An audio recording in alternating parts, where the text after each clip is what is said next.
Lectio Divina is a Latin phrase meaning sacred reading, or even divine reading. It's an ancient practice of praying with the text of Scripture. Scripture is the story of our relationship to God and God's to us, with all its ups and downs, our whole life with God. And as we read, we find ourselves in the midst of its struggles and joys and heartache and fulfillment, in the midst of God's overarching story of love. And we speak of God coming to us through Scripture, but it's also a way to bring ourselves before God, giving us a language to speak about God and to God, because communication is a two-way street. Scripture is the grammar of prayer.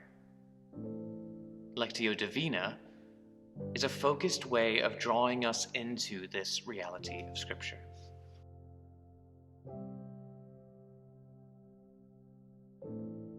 Lectio Divina, this sacred reading, isn't Bible study. It isn't trying to figure out a puzzle or learn a lesson or get answers. It reminds us that Scripture isn't a roadmap for life, or an information book about God, or a textbook about faith. It's a means of union with God, of discovering God, and learning ourselves in the process. And sacred reading is to recognize that Scripture is a meeting place of God and humanity.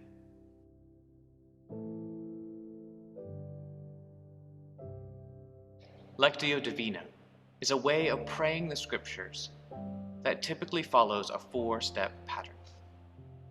The first step is Lectio. Lectio simply means reading, and it's a reading that is engaged listening as much as it's following the letters of the page. In this initial step, we simply take a small passage of Scripture, maybe 10 or 15 verses, and read it slowly, aloud if we can.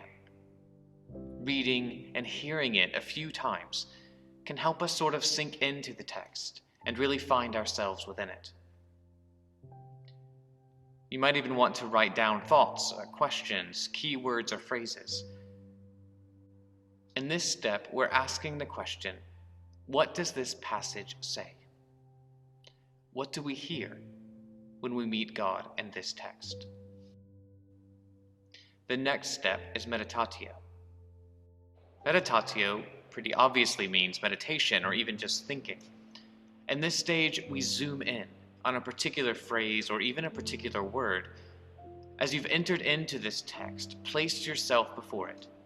What things in your own life are touched or confronted, comforted, frustrated, or called into change? Here we're asking more directly, what does this text say to me?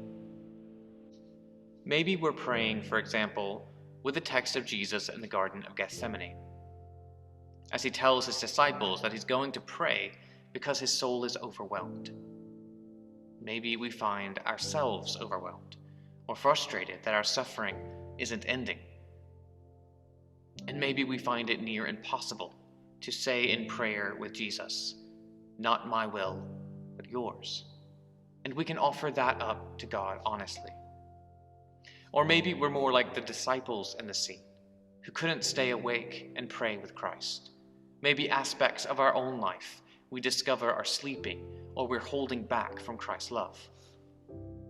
We can offer that to God as well and ask for help to awake from sleep and live.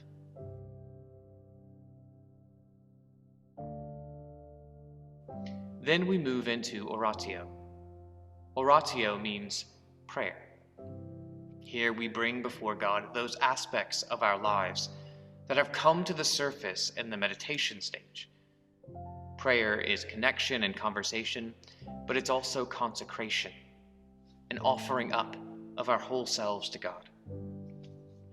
If we think about the Eucharist, when we most commonly use that term, consecration, we're taking our life and our world, the fruits of the earth, and the work of human hands, and the gifts of bread and wine that we bring, and we're offering all of it, every part of us, to God, and receiving ourselves back, transformed and renewed in grace.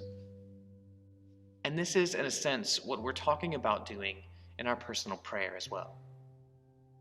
However we've met God in this text of Scripture, whatever parts of ourselves or the world around us that have come to light, we consecrate. We offer to God for renewal, or even just to be held in God's presence and love, whether or not we have any idea what God's grace and renewal could possibly look like. In this step, we're asking the question of what we want to say to God through this text.